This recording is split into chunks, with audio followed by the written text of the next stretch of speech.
I have a big question for you. Come closer. Are you working in a toxic environment? Sometimes it's hard to tell, but today I'm going to give you 5 signs that your workplace is toxic. Me and my friend Dave. You don't want to miss this. Hey, what's up, everybody? This is Tony R. Sanders, and you are watching The Happy Meter. In today's video, we're going to talk about 5 signs that your workplace could be toxic. Me and my buddy Dave, if you guys don't know, my favorite animal is the elephant. So I have elephants all around the house. I won't give you a house tour, but they're here. So this is my newest one, Dave, and I thought he should be in the video, and I thought you may want to know that. I don't know why, but he is. Also, this is the last video that we're going to do before we hit 200 subscribers. I can't believe in the short 3-4 months, we're going to hit 200 subscribers. So thank all of you, each and every one of you guys. I appreciate it. Now, let's get into the video. Okay, the number one sign that you may be working in a toxic workplace is that there's poor communication. Now, communication at an organization should be happening on 3 levels. You should be getting organization-wide communication, departmental communication, and leader communication, the person that you report to on a consistent basis. If those things are not happening consistently, meaning they're on some type of schedule, that has the potential to create a toxic work environment. Communication is key. The leader is going to give out the vision. They're going to disseminate that down to senior leadership and middle management. And you as an individual contributor, or even as leader of your team, you have to be a part of the execution of that. If the communication isn't in place as the world turns, as business turns, you need to be able to adjust. And if communication is not set in stone, this is when it's going to happen. This is when we're going to have our one-to-ones. This is when we're going to have our departmental team meetings. This is when we're going to have our company meetings, our all company meetings. If that's not set in stone, if you don't have a consistent schedule of communication, you could be working in a toxic work environment. Okay, let's go to number 2.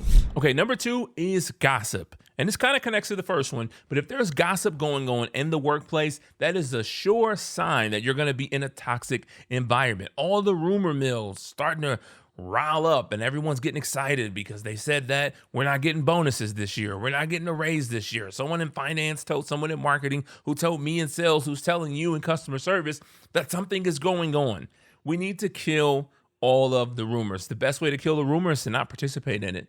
It can't continue to go on through you if it stops at you. But a rumor mill, rumors, gossip, all the crazy rumblings that could happen around the office place could definitely contribute to an unhealthy, toxic culture. So if you have good communication and you guys are always on top of things and consistent and transparent, that should kill most of the rumors. Now, you're going to have some people who just like to gossip. That's up to you how you handle that. There should be a no gossip rule in place that should be enforced, but you got to kill the gossip. That's going to make your workplace toxic. And if you're experiencing that, guess what? It's probably not a good spot for you. Okay, number 3, cliques and silos. You know how this is. You feel like you're not a part of the in crowd. Everybody's so buddy-buddy with everyone except for you, and this group doesn't like that group. And so there's infighting between the departments, or even on one team, there's the people that this person's cool with, but the leader's not cool with those people. It just gives me a headache thinking about it. And listen, I understand why this happens, right? Maybe those people have worked here longer, so you've had more of an opportunity to build a bond with them, especially in this virtual environment, right?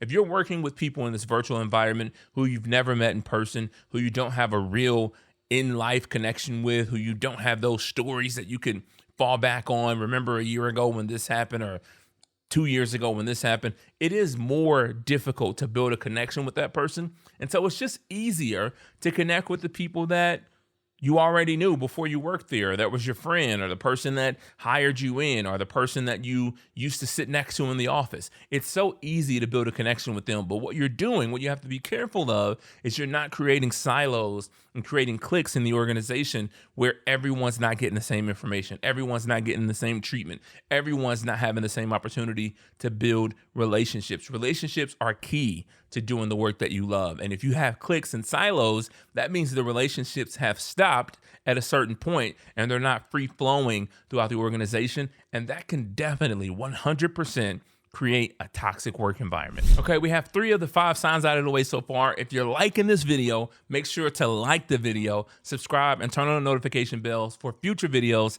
just like this every single Monday. Let's finish this up with number 4.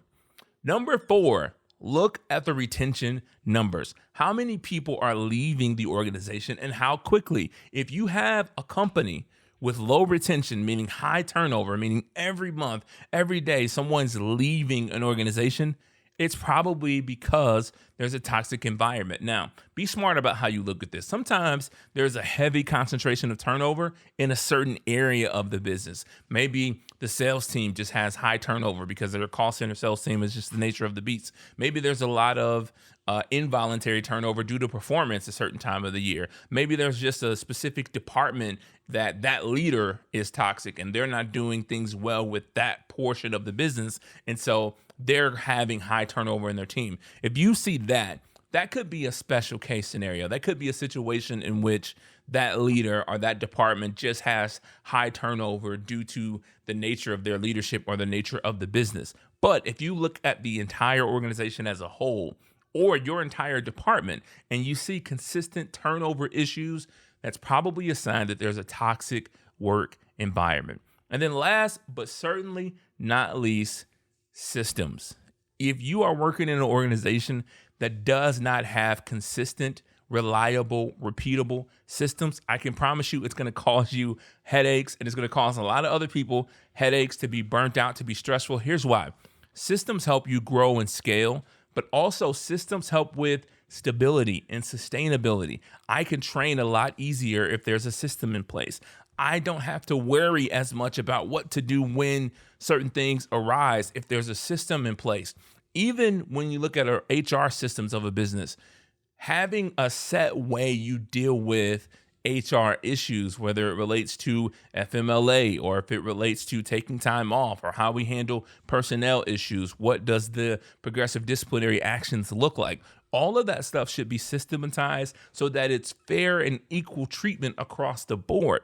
If you don't have that, you're going to run into some problems. There's going to be some headaches, and you're going to be doing the opposite of what you want you to do. We want you to be working happy. And so look at those 5 signs. If you are in any way experiencing one of those 5 signs, or maybe multiple of those 5 signs, I'm not saying to quit your job today.